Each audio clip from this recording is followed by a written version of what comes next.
مرجعیت علی قدر کی طرف سے ماہ محرم الحرام میں خطبہ اور مبلغین کو کچھ نصیحتیں۔ ماہ محرم الحرام درپیش ہے، اس مہینے کی آمد ایک عظیم تحریک کی یاد آوری کرتی ہے، جو دنیا کو اصلاح کرنے والی ذات کے ذریعے جامعہ بشرا کی پیشرفت، ملت کے ارادوں کو بیدار کرنے اور ان کے حالات کی بہتری کے لیے وقوع پذیر ہوا کہ یہ نہست اور بابرکت قیام کوئی اور نہیں بلکہ قیام حسینی تھا۔ اس بابرکت قیام کی یادآوری ہم ابا عبداللہ علیہ السلام پیروکاروں پر بہت بڑی ذمہ داری قرار دیتی ہے، اور وہ ذمہ داری اس قیام کی پاسداری اور اس کی بقا اور اس کے آثار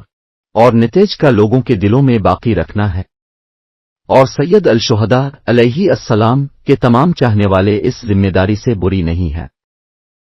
خواہ عالم دین ہو یا سماجی شخصیت، مختلف علوم، تجربی اور انسانی میں مہارت رکھنے والا کوئی فرد۔ اس لیے ہم میں سے ہر ایک اس بابرکت قیام سے دفاع اور پاسداری کرنے کی ذمہ داری رکھتا ہے، اور یہ اہم کام خود اہل واؤل اور رشتہ داروں کی اصلاح اور سماج کو اس قیام حسینی کی اہمیت اور عظمت کے بارے میں اپنے وظائف سے آگاہ کرنے سے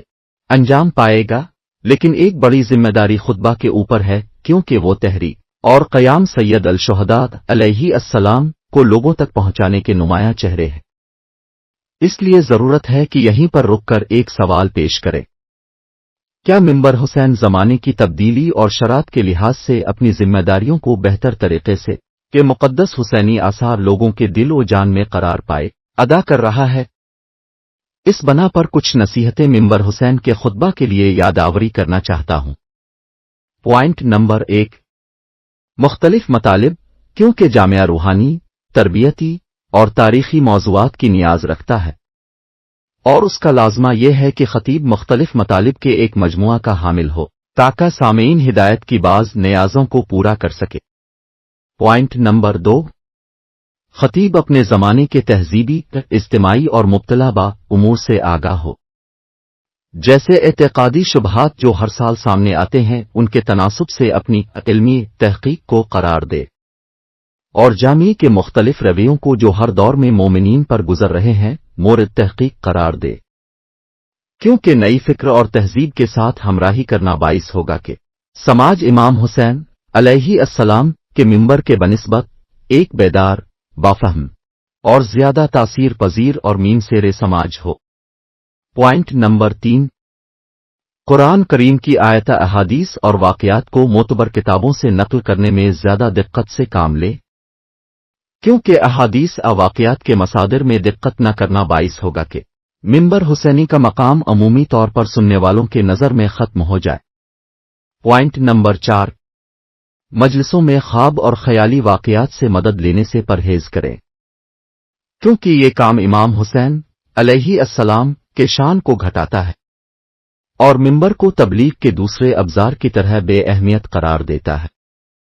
جو سننے والوں کی فکری اور تہذیبی سطح کے مناسب نہیں ہے۔ پوائنٹ نمبر 5، مطالب ایک اچھی کیفیت کے ساتھ تیار کریں۔ خطیب کو چاہیے کہ جن مطالب کو بیان کر رہا ہے ان پر پوری طور توجہ رکھے، اس طرح سے کہ موضوع کی ترتیب اور راز کے نظم کو رعایت کرے، آسان اور واضح طریقے سے بیان کرے، اور ایسی عبارات اور روش سے استفادہ کرے کہ سننے والوں کے لیے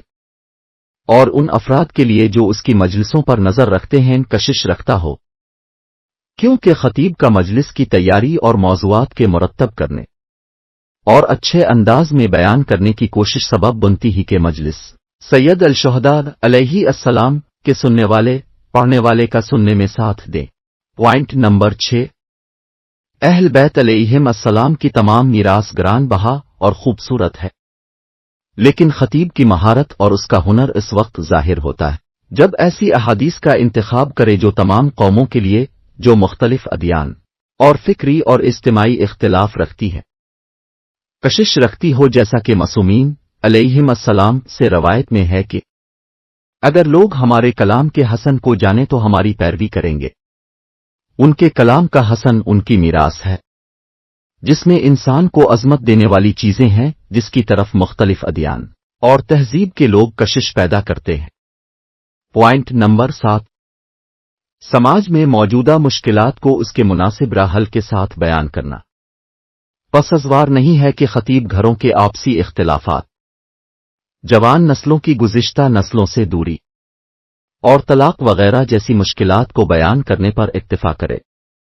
क्योंकि इन मतालिब के बयान करने पर इक्तिफा करना बजे ये कि मिंबर उसके लिए कारसाज हो, बल्कि मजीद मुश्किल साज बन जाता है। इसलिए इमाम हुसैन अलैहि अस्सलाम के ज़ाकरीन से ये तवक्को ही के माहिर और तजर्बाकार अफराद से जो जामिया के बनिस्बत तजर्बा रखते हैं और इसी तरह साइकोलॉजिक और जामिया शनासी में महारत रखने वाले अफराद से मशवरत करे, ताकि जामिया की हर तरह की मुश्किलात के लिए मीमसेरे राह हल बताए और मुश्किलात को बयान करने के साथ एक मुनासिब राह हल जो बुनियादी तब्दीली और पेशरफ्त के साथ मजलिस को उसकी उफ्तादा और नामतलूब कैफियत से एतदाली समाज की हिदायत और रहबरी और उनके अंदर नज़्म ईजाद करने वाली कैफियत में तब्दील करे। पॉइंट नंबर 8, सैयद अलशदी अलैहि अस्सलाम की मजलिस की शान के खिलाफ ही के शियों के फिक्री और दीन के शुआयर के इख्तिलाफात में पड़े, क्योंकि ऐसे इख्तिलाफात में पड़ना सबब बनेगा कि मजलिस का रुख एक खास गिरोह की तरफ हो जाए या समाज में बेनज़मी या मोमिनीन में इख्तिलाफ का बाइस हो, जबकि मजलिस का मकसद एक कलमे के परचम का बुलंद करना है और यही नूर हुसैनी का राज है, जिसमें सैयद अल-शुहदा अलैहि अस्सलाम के चाहने वालों के दिल को एक रास्ते और एक दूसरे की हमदस्ती पर इकट्ठा किया जाता है। पॉइंट नंबर 9, इबादत और मामलाती मसाइल में मुब्तला बा मसाइल को अहमियत देना और उन्हें जुज़ाब और वाज़े तरीके से बयान करे ताकि सुनने वाले एहसास करें कि सैयद अल-शुहदा अलैहि अस्सलाम की मजलिस उनकी वाकई जिंदगी और उसके मुख्तलिफ हालात पर नाजिर है। पॉइंट नंबर 10, मरजाई दीनी होज़े इल्मिया उलमा की मौक़ाइत क्या नक्श रखती है, इसकी अहमियत पर ताकीद करे, क्योंकि ये मुअर्द मजहब शिया की सरबलंदी और उसकी सरफराजी का असल व असास है। खुदावंद मुताल से तलब कर रहे हैं इनके सबको सैयद अल-शुहदा अलैहि अस्सलाम की राह में खिदमत करने की तौफीक नसीब हो और उम्मीदवार हैं खुदावंद मुताल इमाम हुसैन अलैहि अस्सलाम के वसीले से दुनिया और आखिरत में सबको आबरूमंद करे। General guidelines from the Supreme Religious Authority for lecturers and preachers during Muharram. In the name of Allah, the Compassionate, the Merciful. And may peace and benediction of Allah be upon of Muhammad and his pure progeny. And whoever holds in honor the symbols of Allah, such honor should come truly from piety of heart. We are on the eve of Muharramul Haram, which reminds us of a great movement led by reformists for progression of human societies, a movement that motivates nations and make amends to their situation. That movement is the blessed Hussaini movement, which places on the shoulders of the followers of Imam Hussain son of Ali, peace be upon him, the great responsibility of ensuring its continuity and seeding it in the hearts and minds of people. No one from the followers of Imam Hussain is relieved of this responsibility irrespective of his position and status, be he a religious scholar, an educated individual, or a specialist in one of the various fields of materialistic and human sciences. Every one of us has to shoulder the responsibility of preserving this blessed Hussaini movement by reforming himself and his dependents, his family, relatives, and giving awareness to those around him about the importance of this great Hussaini project. However, the lecturers shoulder a greater responsibility in terms of how they present and depict the Ashura movement and uprising led by the chief of martyrs, peace be upon him. We need, therefore, to pause for a while and ask, is the Hussaini pulpit, mimbar, fulfilling and furthering its responsibility in accordance with the needs of the time and requirements of the modern age in a way such that leaves the influences of the Hussaini movement on the hearts and minds of the people?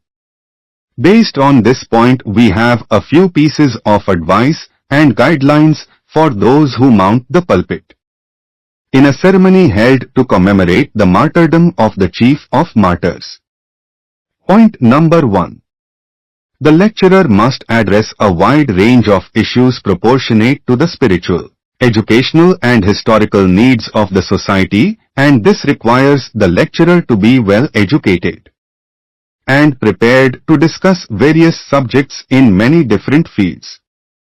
which cover the needs of the audience and other guidance seekers. Point number 2. The lecturer must be aware of the cultural issues of his time. That is to say, he should realize and be cognizant of the ideological doubts cast every year.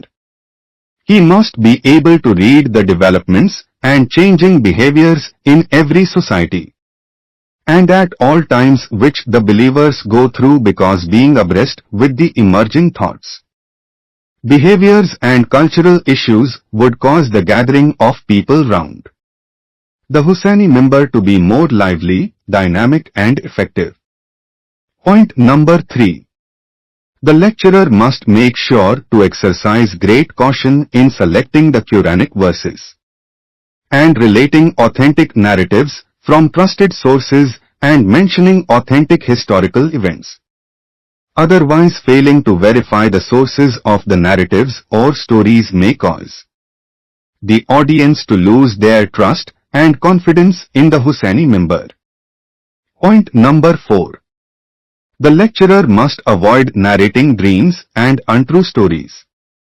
which only serve to defame the Hussaini member and make it look like a cheap media outlet incompatible with the audience's intellectual and cultural level. Point number 5. The lecturer must deliver a well-prepared speech in terms of topics he brings up, as they must be coherent and well-organized.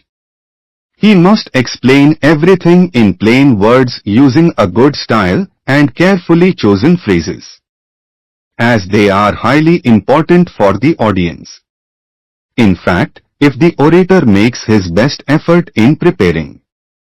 classifying and explicating the issue in an eloquent and attractive way, it would help the listeners to follow what is brought up and discussed on the Hussaini member. Point number 6. The entire legacy of the Ahlul Bayt is precious and beautiful, but this depends largely on the lecturer's skill and creativeness as to how he chooses traditions and stories which are attractive for all nations regardless of their religious beliefs, intellectual and social standpoints, as stated by the Imam as, "Verily, if people knew the beauty of our words, they would certainly follow us." The beauty of their words is their legacy that focuses on the human values, which attract people from different religions and various backgrounds. Point number 7. The lecturer should talk about the common and rampant social problems, as well as provide successful solutions to them. It is, therefore, not befitting for the lecturer to suffice to discussing problems such as disintegration of the family or the gap between the young and old generations, or divorce issues and other problems of controversial nature without the Hussaini member playing an active and effective role. Therefore, it is hoped that the lecturers who mount Hussaini member consult those who are experts in social and educational fields such as psychologists and sociologists, so as to be able to give the right solutions to various social problems. Because dealing with this issue in such a progressive, yet pragmatic, manner would transfer the Hussaini member from a state of stagnancy to a state of interaction, collaboration and leadership which aims to reform and correct societies. Point number 8. The Hussaini member is to revered a place to indulge in Shiites' differences in intellectual areas and religious rites, because intervening in such matters would cause the member to get inclined to a specific group or cause social chaos or even may cause division among the believers, whereas in fact, the member is a flagship of unity and the secret of Hussaini light that gathers the lovers of the chief of martyrs as on a single path towards efficient cooperation. Point number 9. The lecturer must attach importance to common jurisprudential issues in the field of religious observances and the daily business transactions by expounding them and dealing with them in a charming and plain style that makes the listener feel that the Hussaini member takes care of his/her real life and the various issues with which he/she is confronted. Point number 10. The lecturer must underscore the importance of the role of marjaya, religious authority, the Islamic seminary and status of scholars because they constitute the secrets behind the greatness and dynamism of the structure of Imamiyya religion. We ask Allah the Exalted, the Blessed, to grant us success in serving the cause of the Chief of Martyrs, peace be upon him, and to make us distinguished by Hussain, peace be upon him, in this world and hereafter. Praise belongs to Allah, the Lord of the worlds. And peace and benedictions of Allah be upon Muhammad and his pure progeny.